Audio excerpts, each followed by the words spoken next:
அனைவருக்கும் வணக்கம். நிறைய நண்பர்கள் என்ன நினைக்கிறாங்கன்னா, வெளியில இருந்து பார்க்கும்போது, நம்ம ஒரு வேலை பார்த்துட்டு சைடு பிசினஸா பண்ணி, நம்ம வந்து ஷேர் மார்க்கெட்ல நிறைய சம்பாரிச்சிடலாம். இல்ல ஒரு ஃபுல் டைமர் ட்ரேடரா மாறி சம்பாரிச்சிடலாம் அப்படின்னு நினைக்கிறாங்க. அப்படி கிடையாது. ஸோ ஒரு ட்ரேடரோட லைஃப் எப்படி இருக்குன்றது தான் இந்த பதிவு. ஸோ ஸ்கிப் பண்ணாம கடைசி வரைக்கும் பாருங்க. அவரு நைட்டு ஃபுல்லா கண்ணு முழிச்சு 12 மணி வரைக்கும் தூக்கம் இல்லாம, நிம்மதியா இல்லாம, அவரு என்ன பண்ணுவாரு 6 மணிக்கு அலாரம் வச்சு எந்திரிச்சு, அதுக்கப்புறம் மார்க்கெட் என்ன நிலைமையில போகுமோ, கடவுளே இன்னைக்கு வந்து ஒரு நல்லபடியா மார்க்கெட் பாசிட்டிவா போகும், இல்ல நெகட்டிவா போகுமா தெரியலையே அப்படின்னு சொல்லி எழுந்திரிச்சு, அதுக்கப்புறம் அவருடைய காலை கடன்கள முடிக்கும்போது பார்த்தீங்கன்னா, ஒரு குளோபல் மார்க்கெட்ட செக் பண்ண பிறகு இன்னைக்கு என்ன சண்டை போட்டுக்கிறாங்களா இல்லையா தெரியலையே, யார் எங்க குண்டு போட்டாங்கன்னு தெரியலையே அப்படின்னு சொல்லி ஒரு 8 மணி போல குளோபல் மார்க்கெட் நியூஸ வாட்ச் பண்ணா, யுஎஸ் மார்க்கெட் நடந்திருக்கு, இல்ல ஆ யூரோப்பியன் மார்க்கெட் எப்படி முடிஞ்சிருக்கு, எல்லாத்தையும் வாட்ச் பண்ணிட்டு, எஃப்ஐஐ எவ்வளோ செல் பண்ணியிருக்காங்க, டிஐ எவ்வளோ செல் பண்ணியிருக்காங்க, எல்லாத்தையும் தெரிஞ்சுக்கிட்டு, ஒரு நிம்மதியா பாத்ரூம் கூட போக முடியாம, அவரு என்ன பண்ணுவாரு, அறக்க பறக்க குளிச்சுட்டு, சாப்பிடும்போது கூட நிம்மதியா சாப்பிட முடியாது. அவரு டிவி பார்த்துக்கிட்டு, குளோபல் நியூஸ்ல என்ன சொல்றாங்க, இன்னைக்கு எந்த ஸ்டாக்ஸ் என்ன பிரச்சனைன்னு தெரியலையே, எல்லாத்தையும் ஒரு வாட்ச் பண்ணி, ஒரு 8:30 மணி போல உட்காந்து சாப்ட்டு, அதுக்கப்புறமா ட்ரம்ப் என்ன சொன்னாரு இன்னைக்கு, நேத்தைக்கு நைட் என்ன சொல்லியிருப்பாரு தெரியலையேன்னு சொல்லி பார்த்துட்டு, கடைசியா அவரு வந்து ஒரு 9 மணிக்கு அவருடைய ட்ரேடிங் செக்ஷன் பக்கமா உட்காந்து, பொறுமையா உட்காந்து எல்லா செட்டப்பும் ரெடி பண்ணி வச்சுப்பாரு. அ சார்ட் எல்லாம் ஓப்பன் பண்ணி வச்சுக்கிட்டு, எல்லாம் ரெடி பண்ணி உட்கார்ந்த பிறகு பார்த்தீங்கன்னா, அவருக்கு இன்னைக்கு கடவுளே மார்க்கெட் நல்லபடியா போகணும் அப்படின்னு ஒரு வேண்டுதலோட ஆரம்பிப்பாரு. ஆனா பார்த்தீங்கன்னா, மார்க்கெட் வந்து மேலயும் போகாம, கீழயும் போகாம, ஒரே ஒரு ஆஸிலேஷன்ல ஒரு ஃப்ளக்சுவேஷன்ல போயிட்டுருக்கும். இப்ப எங்க என்ட்ரி எடுக்கிறது, எங்க எக்ஸிட் பண்றதுன்னு தெரியாம, ஒரே திக்குமுக்கு ஆயி போய் கன்ஃப்யூஸ் ஆகி உட்காந்துருப்பாரு. ஒரு வழியா அப்பாடா! ஒரு ட்ரேடு எடுத்துட்டோம்டா.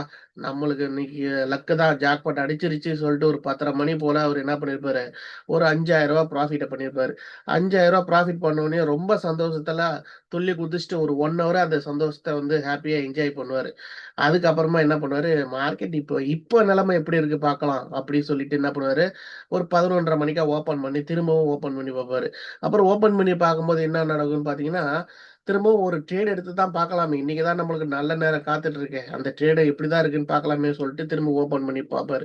ஓப்பன் பண்ணி ஒரு ஆர்டர் தான் போட்டு பார்ப்போமே. இன்னைக்கு நம்மளுக்கு தான் ரூ. 5,000 கிடைச்சிச்சுல்ல, இன்னொரு 5,000 கிடைச்சா சந்தோஷப்படலாமே சொல்லிட்டு, திரும்பவும் ஆர்டர போடுவாரு.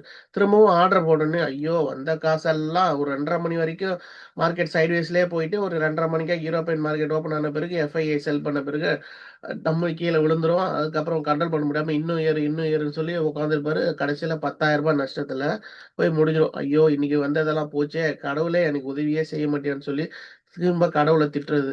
ஸோ திட்டி முடிச்சுட்டு, அடுத்த நாள் பார்த்தீங்கன்னா, சரி போனதெல்லாம் போகட்டும். நம்ம வந்து நாளைக்கு என்ன நடக்கும்? நாளைக்கு வந்து எப்படினாச்சும் சக்சஸ் பண்ணிடணும் அப்படின்னு ஒரு வெறியோட என்ன பண்ணுவாரு, ஃபுல்லா உட்காந்து அனலைஸ் பண்ணுவாரு. 5:30 மணிலேருந்து 8:30 மணி வரைக்கும் சாப்பிடாம, டீ குடிக்காம கொள்ளாம உட்காந்து அனலைஸ் பண்ணிட்டு, என்ன பண்ணுவாரு, நாளைக்கு கரெக்ட்டான செட்டப் எடுக்கணும்ப்பா. இந்த தப்ப மோடி செய்யவே கூடாதுப்பா அப்படின்னு சொல்லி ஒரு முடிவோட ஒரு ட்ரேட எடுக்கிறதுக்கு நாளைக்கு அடுத்த நாளு ட்ரை பண்ணுவாரு. ஆனா அடுத்த நாள் ட்ரை பண்ணும்போது, திரும்பவும் பார்த்தீங்கன்னா, அதே மிஸ்டேக்கு திரும்பவும் வந்து ப்ராஃபிட் எடுப்பாரு, திரும்ப லாஸ் பண்ணுவாரு, திரும்ப ப்ராஃபிட் எடுப்பாரு, லாஸ் பண்ணுவாரு.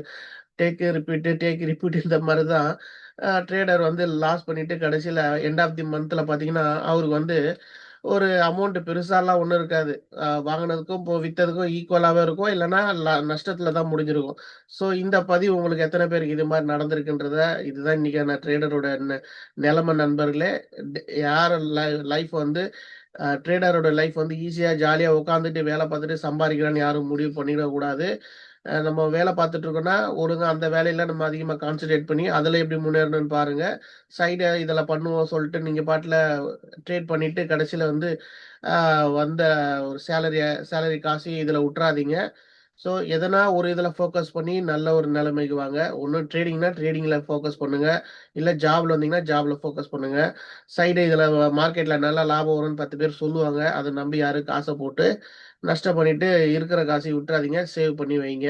ஸோ இதுதான் இன்னைக்கு ஒரு ட்ரேடரோட லைஃப்ன்றத நான் இந்த வீடியோ மூலமா உங்களுக்கு தெரியப்படுத்துறேன். இது மாரி உங்களுக்கும் நடந்ததுன்னா நீங்களும் எனக்கு ஆ கமெண்ட்ஸ்ல சொல்லுங்க. ஸோ 4 பேருக்கு வந்து உதவியா இருக்கும். நன்றி நண்பர்களே. நன்றி. Thank you all. Thank you so much.